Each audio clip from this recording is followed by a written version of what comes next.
Peerless হাসপাতালে ভর্তি মিঠুন চক্রবর্তী। দেখতে গেলেন মন্ত্রী শুভেন্দু অধিকারী। বর্ষিয়ান অভিনেতা তথা বিজেপি নেতা মিঠুন চক্রবর্তী অসুস্থ হয়ে কলকাতার পিয়ারলেস হাসপাতালে ভর্তি রয়েছেন। তার শারীরিক অবস্থার খোঁজ নিতে শুক্রবার হাসপাতালে যান পশ্চিমবঙ্গের মুখ্যমন্ত্রী শুভেন্দু অধিকারী। উল্লেখ্য, মিঠুন চক্রবর্তী বাংলা চলচ্চিত্রে এক অবিচ্ছিন্ন ধারাবাহিকে অভিনেতা হওয়ার পাশাপাশি সক্রিয় রাজনীতির সঙ্গেও যুক্ত।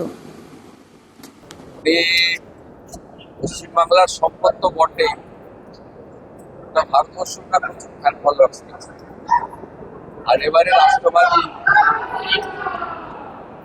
হসপিটালে নয় দিনা রাষ্ট্রবাদী সরকার আনার পিছনে ওনার কন্ট্রিবিউশন রয়েছে। খুব মাইনর একটা অপারেশন ছিল ওনার হাতে কালকে হয়েছে। এটা খুব নীরব রাখতে চেয়েছিলেন যাতে এটা নিয়ে কোনো প্রচার হইচই না হয়, এবং আমি জানতাম উনি আমাকে বলেই ছিলেন। আমাদের কয়েকজনকে উনি বলেছিলেন, আমাকে সমীর দাস তা আজকে আমি দেখে গেলাম।